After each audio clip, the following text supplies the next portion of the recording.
Rock cycle, rock cycle या चट्टान चक्र, रॉक साइकिल। रॉक साइकिल में हम देखेंगे कब कौन सी चट्टान बनती है, क्यों बनती है, और कैसे उसका विनाश या डिसइंटीग्रेशन भी होता है। तो लेट्स अज्यूम कि यहां पर ये कोई वॉल्केनो है और इस वॉल्केनो से जो लावा ये बह के बाहर आया,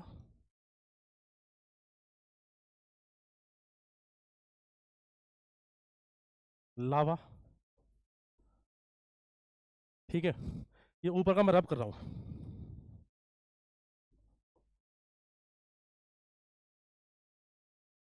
तो ये जो लावा है कुछ टाइम के बाद इसका कूलिंग होगा, कुछ टाइम बाद इसकी कूलिंग होगी, ये सॉलिडिफाई होगा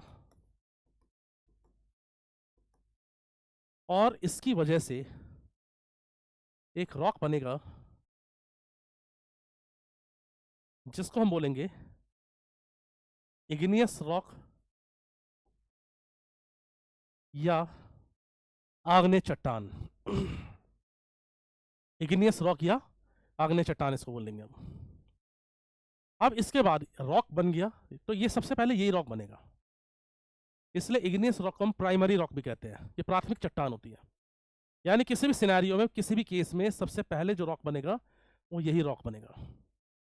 यार कोई दिक्कत, सबको क्लियर चीज है। इसके बाद दो सिनेरियो हो सकते हैं। पहला कि जो इग्नियस रॉक है, मान लो अगर वो सरफेस पे बना है, ऊपर बाहर सतह पे बना है, तो जब मान लो ऐसे कोई माउंटेन्स है जहाँ पे इग्नियस रॉक है, बारिश वगैरह होगी वहाँ पे, बारिश का पानी नीचे बहना जब स्टार्ट करेगा उसमें बहुत सारे सेडिमेंट्स होंगे, बहुत सारे रेत के कण होंगे जो इन रॉक्स का इरोजन करेंगे। इन रॉक्स से क्या करेंगे, वो इरोजन, अपरदन करेंगे, यानी इसको घिसना स्टार्ट कर देंगे।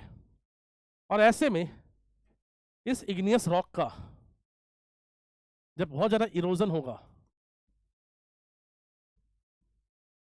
तो इरोजन से बहुत ज्यादा निकलेंगे सेडिमेंट्स।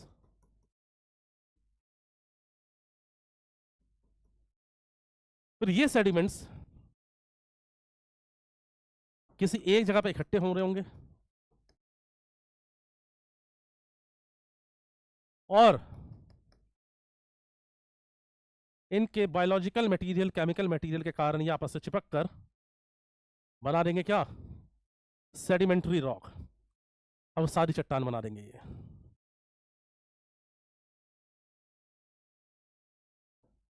सेडिमेंट्री रॉक या अब सारी चट्टान का निर्माण कर देंगे ये। बात समझ आ रही कि नहीं आ रही? एकदम क्लियर है तो चीज़ कि रॉक जो है, ये जो लावा था, ये किसी पहाड़ के ऊपर था या किसी प्लेटू के ऊपर था, किसी माउंटेन के ऊपर था, तो सीधी सी बात है वहाँ पे जो भी रॉक्स होंगे वहाँ से बहने वाली रिवर के थ्रू उसका इरोजन होगा और इरोजन से सेडिमेंट्स ये नीचे आएंगे ऐसे, और सेडिमेंट जहाँ पे इकट्ठे होंगे वहाँ पे लंबे टाइम तक इकट्ठे होने के बाद उनके बीच में जो भी केमिकल मटेरियल, जो भी बायोलॉजिकल मटेरियल उसके वो आपस में चिपक के सेडिमेंट्री रॉक्स को बनाना स्टार्ट कर देंगे। नहीं तो दूसरा प्रोसेस क्या हो सकता है कि ये जो मैग्मा था, ये मैग्मा जमीन के अंदर दबा हुआ था और जमीन के अंदर भी दबा हुआ है तो भी वो बैथोलिट बनेगा। बैथोलिट क्या है, वो भी इग्नियस रॉक है। अभी बैथोलिट पढ़ा है ना आपने सामने, तो बैथोलिट कहाँ बनता है, पृथ्वी की सतह के ऊपर या पृथ्वी की सतह के अंदर? तुम बताओ। जो बैथोलिट है उसका फॉर्मेशन कहाँ पे होगा, अर्थ सरफेस के ऊपर होगा या अर्थ के अंदर होगा? हाँ, अर्थ के अंदर होगा। अब ये जो बैथोलिट बना है वो भी इग्नियस रॉक ही बनेगा उससे भी। लेकिन अभी क्या है, इस बैथोलिट के ऊपर पूरा का पूरा अर्थ के ऊपर का जितना मटेरियल है उस सबका प्रेशर उसके ऊपर लग रहा है, तो सूखने ठंडे होने के बाद वो चट्टान तो बन गया अंदर इग्नियस रॉक का, नहीं जमीन के अंदर दबा हुआ है। तो जमीन के अंदर दबा हुआ है तो इसके ऊपर जितना भी मटेरियल है उसका प्रेशर लग रहा है, उसका दबाव लग रहा है, जिस वजह से क्या होगा, ये under high pressure plus high temperature, इसके अंदर जो भी केमिकल्स होंगे उनकी प्रॉपर्टी चेंज होगी, और जब इनकी प्रॉपर्टी चेंज होगी तो ये कन्वर्ट हो जाएगा किसमें, मेटामॉर्फिक रॉक में।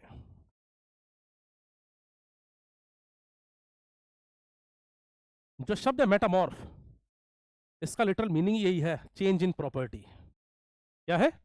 चेंज इन प्रॉपर्टी, यानी इसकी संरचना में, इसकी कंपोजिशन में किसी प्रकार का बदलाव हुआ है जिससे ये अपने पेरेंट रॉक से, यानी जिससे ये रॉक बना है उससे बिल्कुल अलग हो जाएगा, ये अलग दिखने लग जाएगा। इसलिए इसको हिंदी में बोलते हैं हम रूपांतरित चट्टान या कायांतरित चट्टान। यानी depending upon the situation igneous rock अब सादी चट्टान में परिवर्तित हो सकता है और ये जो है रूपांतरित चट्टान में परिवर्तित हो सकता है। It can be converted into sedimentary rock also, it can be converted into metamorphic rock as well. यार बात समझ में आई कि नहीं चीज सबको? इसी तरीके से अब ये देखना, अभी कहानी खत्म नहीं हुई है। मान लो मेटामॉर्फिक रॉक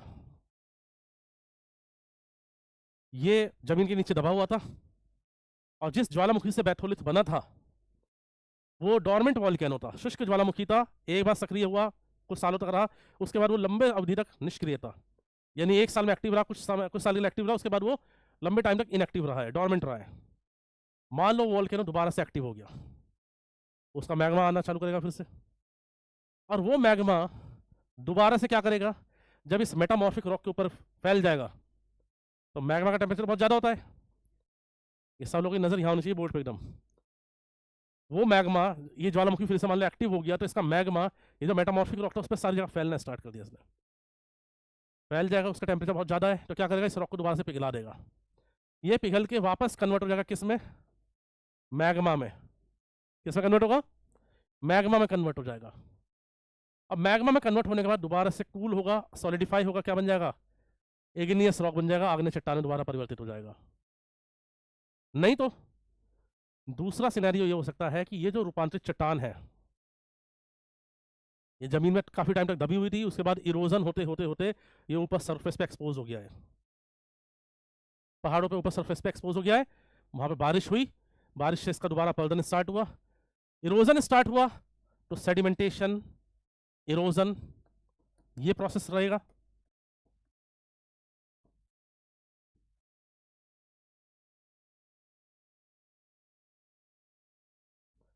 और ये किस में कन्वर्ट हो जाएगा, सेडिमेंट्री रॉक में कन्वर्ट हो जाएगा। ये बात समझिए कि नई चीज है। इसी तरीके से मान लो कहीं पे सेडिमेंट्री रॉक बना हुआ है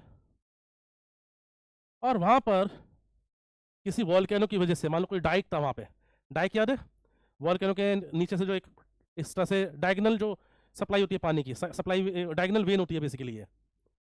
अब मान लो ये सेडिमेंट्री रॉक कहीं पे पड़ा हुआ है और वहां पे जो है इस तरह से लावा का इरप्शन हो गया, और लावा का इरप्शन हुआ तो उसका टेम्परेचर बहुत हाई होने से क्या हुआ, इसने इस रॉक को पिघला दिया, और पिघलने के बाद ये दोबारा से मोल्टन फॉर्म में मैग्मा या लावा के फॉर्म में कन्वर्ट हो गया है। बाद में दोबारा इसकी जब कूलिंग होगी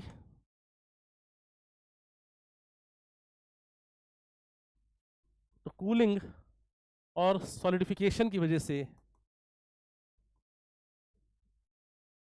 ये इग्नियस रॉक में कन्वर्ट हो जाएगा। लावा जब भी ठंडा होगा तो कौन सा रॉक बनाएगा, इग्नियस रॉक बनाएगा। तो कुल मिला के हम कह सकते हैं कि igneous rock, metamorphic rock, sedimentary rock, इसमें सिर्फ एक रॉक ऐसा है इग्नियस रॉक जो जिसको हम प्राइमरी रॉक कहते हैं, जिसका फॉर्मेशन सबसे पहले होगा। बाद में डिपेंडिंग अपॉन द सिचुएशन वो चाहे मेटामॉर्फिक रॉक में कन्वर्ट हो, चाहे वो सेडिमेंट्री रॉक में कन्वर्ट हो। अब बाकी के भी जो रॉक्स है, चाहे वो सेडिमेंट्री या मेटामॉर्फिक हो, वो भी किसी दूसरे रॉक में कन्वर्ट हो सकते हैं। वो डिपेंड करता है कि कैसी सिचुएशन, क्या परिस्थिति उनके ऊपर है।